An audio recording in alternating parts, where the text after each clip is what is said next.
ആകാശവാണി. നമസ്കാരം. വാർത്തകൾ വായിക്കുന്നത് സുധീൻ സെനുദ്ദീൻ.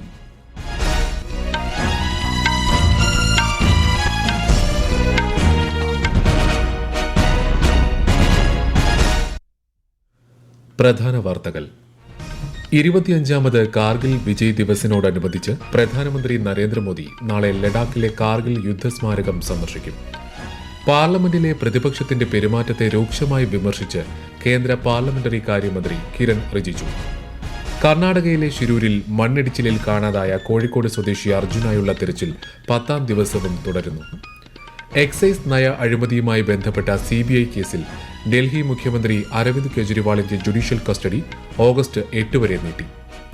പാരീസ് ഒളിമ്പിക്സിന് നാളെ ഔദ്യോഗിക തുടക്കം. ഏഷ്യ കപ്പ് വനിതാ 2020 ക്രിക്കറ്റ് ആദ്യ സെമിയിൽ ഇന്ത്യ നാളെ ബംഗ്ലാദേശിനെ നേരിടും. വാർത്തകൾ വിശദമായി. 25ാമത് കാർഗിൽ വിജയ് ദിവസിനോടനുബന്ധിച്ച് പ്രധാനമന്ത്രി നരേന്ദ്രമോദി നാളെ ലഡാക്കിലെ ദ്രാസിലുള്ള കാർഗിൽ യുദ്ധസ്മാരകം സന്ദർശിക്കും. രാജ്യത്തിനു വേണ്ടി ജീവൻ ത്യജിച്ച ധീര സൈനികർക്ക് അദ്ദേഹം ശ്രദ്ധാഞ്ജലി അർപ്പിക്കും. ഷിൻകുൻ ലാ ടണൽ പദ്ധതിയുടെ നിർമ്മാണത്തിലും പ്രധാനമന്ത്രി തുടക്കം കുറിക്കും. 4.1 കിലോമീറ്ററാണ് തുരങ്കപാതയുടെ നീളം. നിമു, പദം, ദാർച്ച വഴി ലേയിലേക്ക് എല്ലാ കാലാവസ്ഥയിലും ഗതാഗതം സാധ്യമാക്കുകയാണ് ലക്ഷ്യം.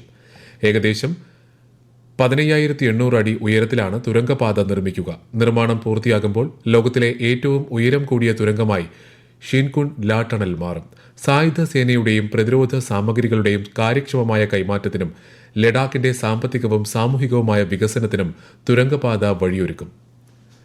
പാർലമെന്റിലെ പ്രതിപക്ഷത്തിന്റെ പെരുമാറ്റത്തെ രൂക്ഷമായി വിമർശിച്ച കേന്ദ്ര പാർലമെന്ററി കാര്യമന്ത്രി കിരൺ റിജിജു പ്രധാനപ്പെട്ട ചർച്ചകൾ നടക്കുമ്പോൾ ബഹളം സൃഷ്ടിക്കാതെ മാന്യമായ രീതിയിൽ പെരുമാറാൻ അംഗങ്ങൾക്ക് നിർദ്ദേശം നൽകണമെന്നും പ്രതിപക്ഷ കക്ഷി നേതാക്കളോട് മന്ത്രി ആവശ്യപ്പെട്ടു.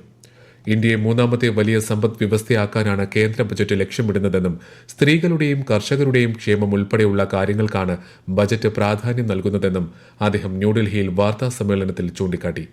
കേന്ദ്ര ബജറ്റിനെക്കുറിച്ചുള്ള ചർച്ച മികച്ചതും അർത്ഥവത്തായതുമായ രീതിയിൽ നടക്കാൻ രാജ്യം ആഗ്രഹിക്കുന്നുവെന്ന് പറഞ്ഞ ശ്രീ റിജിജു ജനവിധി മാനിക്കാൻ പ്രതിപക്ഷ പാർട്ടികളോട് ആഹ്വാനം ചെയ്തു. രാജ്യത്തിന്റെ ജനവിധിയെ പ്രതിപക്ഷ നേതാക്കൾ സഭയിൽ അവഹേളിച്ചതായും അദ്ദേഹം കുറ്റപ്പെടുത്തി. പാർലമെന്റിൽ ബജറ്റിന്മേലുള്ള ചർച്ച ഇന്നും തുടരുന്നു. ലോക്സഭയിൽ ചോദ്യോത്തരവേള പുരോഗമിക്കുകയാണ്. രാജ്യസഭയിലും ചർച്ച തുടരുന്നു.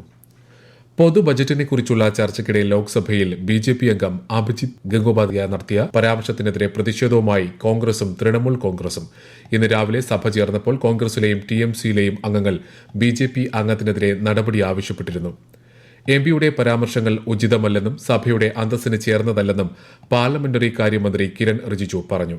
BJP MPക്ക് താക്കീത് നൽകിയിട്ടുണ്ടെന്നും സ്പീക്കർ ഓം ബിർളയും അറിയിച്ചു. രാഷ്ട്രപതി പദവിയിലെത്തി 2 വർഷം തികഞ്ഞ അവസരത്തിൽ അധ്യാപികയായി ശ്രീമതി ദ്രൌപദി മുർമു. പ്രസിഡന്റ് എസ്റ്റേറ്റിലെ ഡോക്ടർ രാജേന്ദ്ര പ്രസാദ് കേന്ദ്രീയ വിദ്യാലയത്തിലെ 9ാം ക്ലാസ് വിദ്യാർത്ഥികൾക്കാണ് രാഷ്ട്രപതി ക്ലാസ് എടുത്തത്. ആഗോളതാപനം തടയേണ്ടതിന്റെ പ്രാധാന്യത്തെക്കുറിച്ചും പരിസ്ഥിതി സംരക്ഷണത്തെക്കുറിച്ചും രാഷ്ട്രപതി കുട്ടികളുമായി സംവദിച്ചു.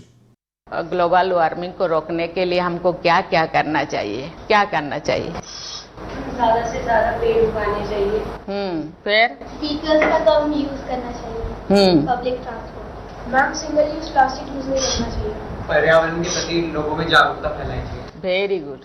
सबने बहुत अच्छा आंसर दिया, क्योंकि बच्चे भी जानते हैं पर्यावरण का आज कितना प्रदूषित हो रहा है और उसको रोकने के लिए तो हम लोगों को ज्यादा से ज्यादा पेड़ लगाना चाहिए और लोगों को जागरूक करना चाहिए. जो जंगल है ना, जंगल का भी संरक्षण करना चाहिए, सुरक्षित करना चाहिए, सिक्योर करना चाहिए.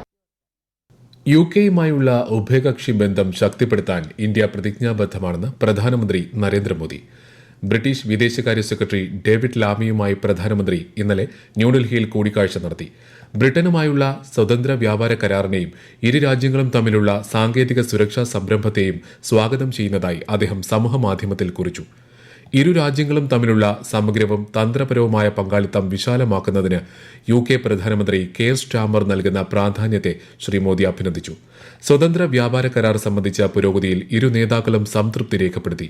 പ്രതിരോധം, ഇന്തോ പസഫിക് തുടങ്ങിയ മേഖലകളിൽ സഹകരണം വർദ്ധിപ്പിക്കുമെന്ന ധാരണയും നേതാക്കൾ പങ്കുവച്ചു.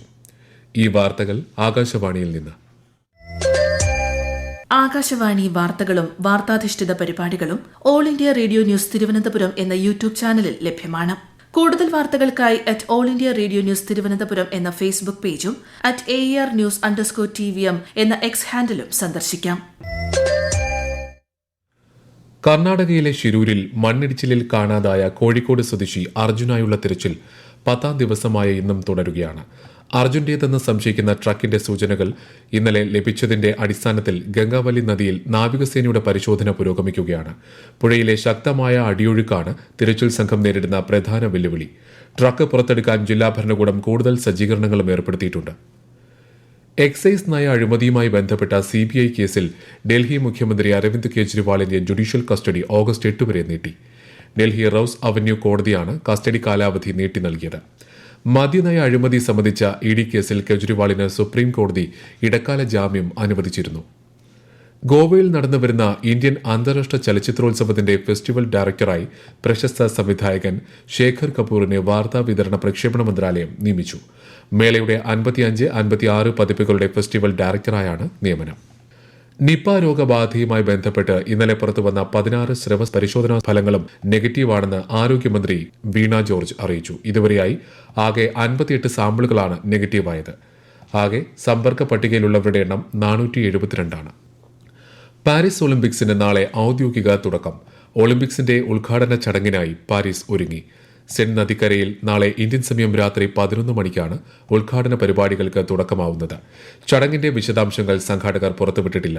അതേസമയം ഒളിമ്പിക്സിലെ ഇന്ത്യയുടെ പോരാട്ടങ്ങൾ അമ്പെയ്ത്ത് മത്സരങ്ങളോടെ ഇന്ന് ആരംഭിക്കും.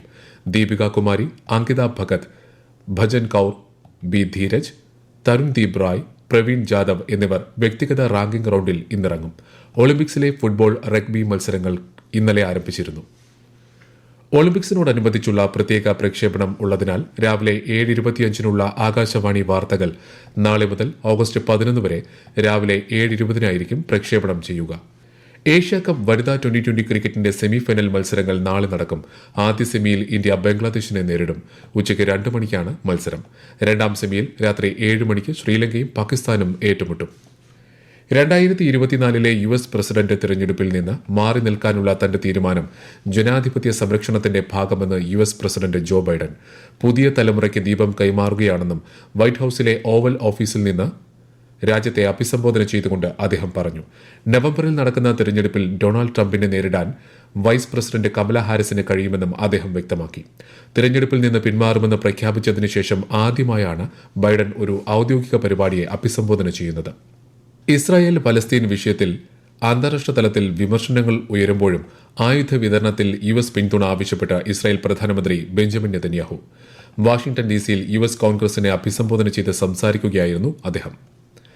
ഹമാസ് തടവിലാക്കിയിട്ടുള്ള ബന്ദികളെ മോചിപ്പിക്കാൻ ഊർജിത ശ്രമം നടത്തുന്നുണ്ടെന്നും നെതന്യാഹു പറഞ്ഞു. കൊച്ചി വിമാനത്താവളത്തിൽ ഉദ്യോഗസ്ഥ ഇടപെടലില്ലാതെ 20 സെക്കൻഡിൽ സ്വയം ഇമിഗ്രേഷൻ നടപടി പൂർത്തിയാക്കുന്നതിനുള്ള സംവിധാനം ഒരുങ്ങുന്നു. കേന്ദ്ര ആഭ്യന്തര മന്ത്രാലയത്തിന്റെ fast track immigration trusted travellers പ്രോഗ്രാമിന്റെ ഭാഗമായാണ് പുതിയ സംവിധാനം. ഇതുമായി ബന്ധപ്പെട്ട പരീക്ഷണം തിങ്കളാഴ്ച ആരംഭിക്കുമെന്നും സംവിധാനം അടുത്ത മാസം കമ്മീഷൻ ചെയ്യുമെന്നും സിയാൽ അറിയിച്ചു. ഡൽഹിക്ക് ശേഷം ഈ സംവിധാനം ഏർപ്പെടുത്തുന്ന രാജ്യത്തെ 2ാമത്തെ വിമാനത്താവളമാകും കൊച്ചിയിലേത്. കേരള സംസ്ഥാന ചലച്ചിത്ര അക്കാദമി തിരുവനന്തപുരത്ത് സംഘടിപ്പിക്കുന്ന 16ാമത് രാജ്യാന്തര ഡോക്യുമെന്ററി ഹ്രസ്വ ചലച്ചിത്രമേളയുടെ ഡെലിഗേറ്റ് കിറ്റ് വിതരണം ഇന്ന് ആരംഭിക്കും. ഉദ്ഘാടനം ചീഫ് സെക്രട്ടറി വി വേണു വൈകുന്നേരം കൈരളി തിയേറ്ററിൽ നിർവഹിക്കും. തുടർന്ന് രജിസ്ട്രേഷൻ പൂർത്തിയാക്കിയവർക്കുള്ള കിറ്റുകളും വിതരണം ചെയ്യും. നാളെ ആരംഭിക്കുന്ന ഡോക്യുമെന്ററി ഹ്രസ്വ ചലച്ചിത്രമേള ഈ മാസം 31 വരെ നീളും. പ്രധാന വാർത്തകൾ വീണ്ടും. 25ാമത് കാർഗിൽ വിജയ് ദിവസിനോടനുബന്ധിച്ച് പ്രധാനമന്ത്രി നരേന്ദ്രമോദി നാളെ ലഡാക്കിലെ കാർഗിൽ യുദ്ധസ്മാരകം സന്ദർശിക്കും. പാർലമെന്റിലെ പ്രതിപക്ഷത്തിന്റെ പെരുമാറ്റത്തെ രൂക്ഷമായി വിമർശിച്ച് കേന്ദ്ര പാർലമെന്ററി കാര്യമന്ത്രി കിരൺ റിജിജു. കർണാടകയിലെ ഷിരൂരിൽ മണ്ണിടിച്ചിലിൽ കാണാതായ കോഴിക്കോട് സ്വദേശി അർജുനായുള്ള തിരച്ചിൽ 10ാം ദിവസവും തുടരുന്നു. എക്സൈസ് നയ അഴിമതിയുമായി ബന്ധപ്പെട്ട CBI കേസിൽ ഡൽഹി മുഖ്യമന്ത്രി അരവിന്ദ് കെജ്രിവാളിന്റെ ജുഡീഷ്യൽ കസ്റ്റഡി ഓഗസ്റ്റ് 8 വരെ നീട്ടി. പാരീസ് ഒളിമ്പിക്സിന് നാളെ ഔദ്യോഗിക തുടക്കം. ഏഷ്യ കപ്പ് വനിതാ 2020 ക്രിക്കറ്റ് ആദ്യ സെമിയിൽ ഇന്ത്യ നാളെ ബംഗ്ലാദേശിനെ നേരിടും. വാർത്തകൾ കഴിഞ്ഞു. അടുത്ത വാർത്താ പ്രക്ഷേപണം വൈകുന്നേരം 6:30.